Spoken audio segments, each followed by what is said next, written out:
কাছাড় জেলার ভাগাবাজার গ্রাম পঞ্চায়েতের রাজঘাট রাঙাউটি গ্রামে জরাজীর্ণ বিদ্যুৎ লাইন ঘিরে চরম আতঙ্কে বাসিন্দারা। প্রায় 50 বছরের পুরনো বিদ্যুৎ লাইন সংস্কারের দাবিতে সরব হয়েছে এলাকাবাসী। গ্রামবাসীদের অভিযোগ 238 নম্বর টেস্ট নামা বিদ্যুৎ লাইনের একাধিক খুঁটি হেলে পড়েছে এবং বিভিন্ন জায়গায় বিদ্যুতের তার ঢিলে হয়ে ঝুলে রয়েছে। ঝড় বৃষ্টির সময় গাছ পড়ে লাইনে আগুন লাগার ঘটনাও ঘটছে। স্থানীয়দের দাবি, অতীতে এই লাইনের সংস্পর্শে এসে এক নজরে মৃত্যু এবং একাধিক গবাদি পশুর মৃত্যুর ঘটনাও ঘটেছে। বারবার বিদ্যুৎ বিভাগে অভিযোগ জানানো হলেও এখনও পর্যন্ত কোনো স্থায়ী ব্যবস্থা নেওয়া হয়নি বলে অভিযোগ। তাই দ্রুত জরাজীর্ণ খুঁটি বদল, নিরাপদ কেবল বসানো এবং পুরো বিদ্যুৎ লাইনের সংস্কারের দাবি জানিয়েছেন গ্রামবাসীরা।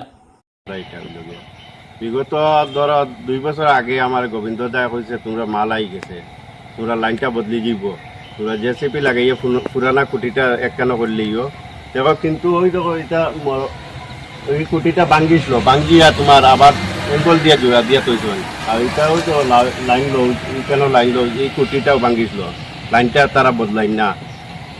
কন্ট্রাক্টারে মাল আনিয়া তার রাখিচ্ছে বলে মালটা বদলানি হয় না। 238 নম্বর টেসনোমা রাঙ্গাউটি রাজঘাট স্কুল কেন। তো আপনারা দেখতে পাত্রে আমার পিছনে একটা কারেন্টের লাইন।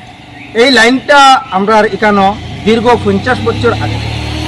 তো লাইনটা যখন ফার্স্টে লাগানো হয়েছিল, যেভাবে এলোমেলো হিসাবে লাগানো হয়েছিল, এখন পর্যন্ত এইভাবে এলোমেলো হিসাবে লাগাই রয়েছে।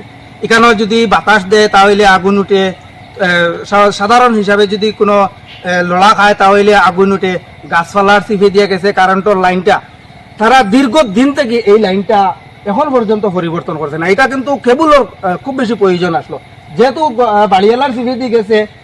এখানে সাধারণত বাতাস দিলেও লাইনটা লড়ব, আগুন উঠবো। এর